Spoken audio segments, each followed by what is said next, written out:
conscious kufuneka ecece nyani ba akekho umuntu okulungisayo ukukha i-conscious, you know, is subconscious, and that's what I'm doing is subconscious. Okay, masiye ke ngizama noyibheka phaya emabhukwini. I-subconscious akuyondawo ye-decisions. Apho udecide khona udecide kwi-conscious. That is why kufanele uyinqandi sangena mawubona ukuthi mama umfundisi ize ukuzokulimaza, because meke yaza yafika la lo uthatha yonke into anikezwa yona from your conscious. And every sayila siyokushaya kuzaphuka induku, siyokhuluma sizozikhithiza amagwebu, mayisela ku-subconscious ngeke sayenza lutho. Kufanele uyinqandi sangena la.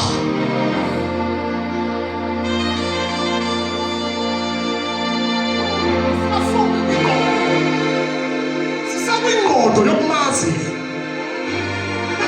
Siyale into yengqondo yethu ukuthi yaziphi izinto ekufanele sizamukele, because kufanele sigade vulani, guard your heart. Let us go. Book of wisdom, book of prophets. Yeah.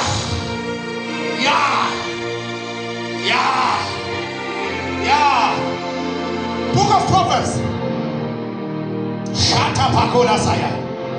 Woo, Jesus, thank you, Lord, for your word. Are you there? Guard your heart. Go over place why. Proverbs chapter 4. Proverbs chapter 4. Quickly. Since we late, my way, it's half past now. I want to read this. Oh, my God. Quickly, 23, verses number 4. Chapter number 4, verses number 23. Oh, Gosiam. Can fuleni betuna, can fuleni. Fulan, prophets. Oh, manchile ni nam deba. Manchile nam. Ewe.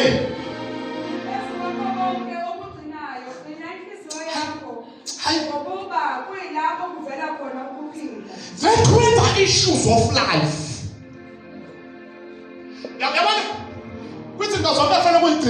Between subconscious and conscious,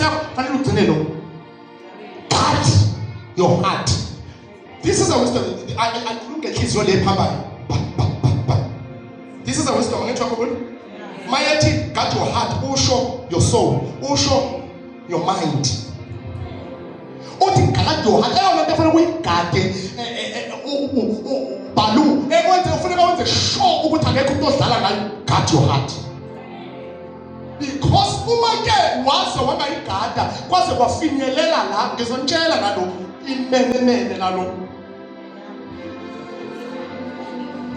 Sala phansi kasi. Ufuna ukubona write this because ngeke ngiqede vele I know. Gcina inhliziyo yakho, gcina ingqondo yakho. Kungangeni noma yini. Baza abantu ekufanele uhlale nabo abangeke balimaze tanto ingqondo yakho. Ngoba le make yaze yafika lapha. Nangizobasana. Make yaze yafika lapha. Lo uyakwazi ukucreate, uyakwazi ukwenza impilo ibe ngathi iphilwa yilo, ngoba lo mayisisuka la uzoyidlulisela kulo ayidlulisele emzimbeni. Sibona mama ufundisa umzalwane siqandane naye. Hayibo mzalwane, kanti hayi kuphila lo ingqondo yo subconscious. Ameke very simple example. Hapa kampani yako, mbona unafuata? Yesu nataka siku to see you. Hapa kile kampani yako. Baba operate time machine. Usiswa with training. Usukunga train izandla ukuthi sikwazi uku-operate machine. Zaphinda futhi kuyafana. Upha ekampanini makhani. Usuka ungatrainwa izandla zakho. That is why umfundisi noma ngaba ne-breakdown ungekho ku-shift. Usekhaya ulele. Bangakufonela ulele makuwukuthi watrainwa, ngoba i-training akuyona ukuthi kutrain izandla zakho zakho ukuthi ukwazi ukuthinta i-emergency button. Izandla zakho akuzona izandla ziresponda kwindawo. Can I talk to today? Oyena ntolona lwazi kusukela ufunxwa la. Oyena nto suke operator lo your subconscious. Ingakho noma bangakufonela sewazi umshini noma bangakufonela ulele ufonqo uphuma abathekane. Uyaphendululele. Kuba yini sibona inkinga la akwenzeki kwenzakala uyabatshela ngijulele uvalameke uthi pressa indawo lethize kodwa izandla zikho isembedeni wami izandla.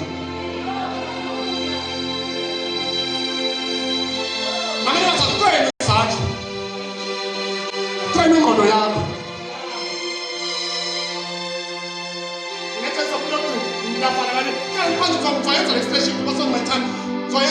Next week, come next week as you are. Illustration of the Mumfundis. What about driver? Mhlawumbe ngizokuvumela ngimpikise mamshana nonke driver. Nijayela uyaxoxa. Bayaxoxa. Sivaleni inkonzo kaThixo. Ngesikhathi ufundiswa mama umfundisi ukudrive. Wawungafundisha impukane lekusondele. Kukhona into efuna uyichila about your mind. Your subconscious. So that isizonqanda yonke into engena engqondweni yethu ngoba kuyona yonke bazalwane ezoletha i-expansion ezoletha i-multiplication enye bazalwane izonqunda. Izothatha lamanje uThixo akuphe wona. Izothatha le-skill uThixo akuphe sona. You are very good ezandleni zakho. God has blessed you. But uSatan uyakwazi ukufika azosixotsha leso skill. But today, under the sound of my voice, under the unction of the Holy Ghost, we shall declare upon our mind, upon ourselves, that we are the righteousness of God. Singabakathixo.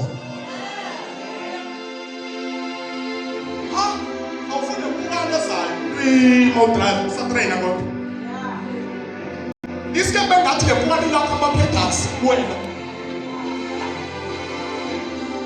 Iba worse bakho kwaringa ifone utrainwa usesteering yaringa ifone i-confuse ezayo la kuwe. Iba worse ubona itruck idlula isidlulela itruck yabantu uncancazela. Because now an instructor uzama makhanya ukufundisa your subconscious. Ngoba kufundiswa inyawo zakho how to use ma-pedals, how to use izandla. Bazalwane bami, ingakho mama umfundisi mase utrain usuqediwe ukutrainwa uzile ukusinika ingqondo yokumazela. Uma sewuqediwe i-training baba umfundisi noma ngabe baba umfundisi sewuyazi bakhaya imoto kungangena i-call baba umfundisi uhamba ngo-120 kungena i-call baba umfundisi uhamba ngo-120 uzibone lento ukuthi akufundiswanga izandla nje phela kufundiswe your subconscious. Uyayithatha ifone uyibambe without no fear.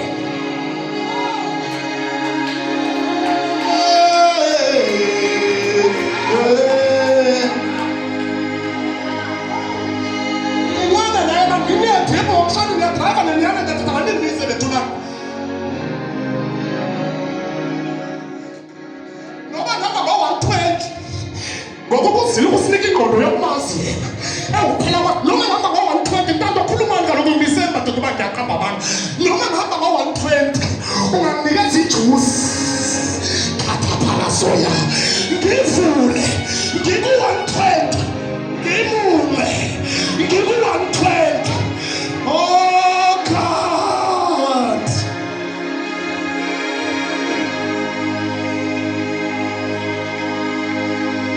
ngaleso sikhathi mama akusadrive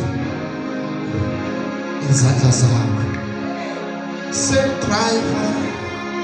Leyo nto ebekade ihlohlwa nge-information yokudrive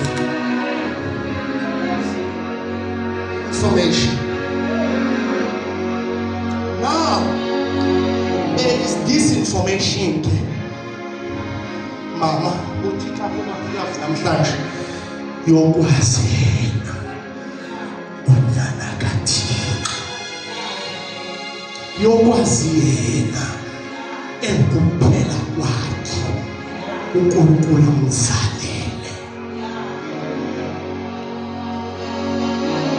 Mfundisi, ukuze noma kufika bengifuna ukufika lapho bethumelana ngixolele ngesikhathi Yesu sengiyathandaza, ukuze noma mama umfundisi kufika ingadlangadla kaSathane, idimoni elinezimpondo elikhanyayo, amehlo alo lisuke lifike kumuntu, lisuke lifike kumuntu ohlokiwe, my brother, with this kind of information. Asukathi kancane mama ebusuku wathi ngegama likaJesu iBhayibheli lingekho kuye, kuphuphume amazwi kaThixo. Shalabababaya.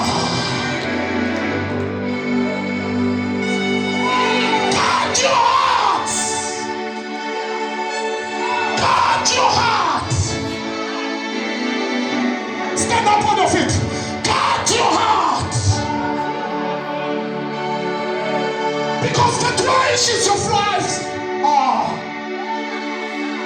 Guard your heart.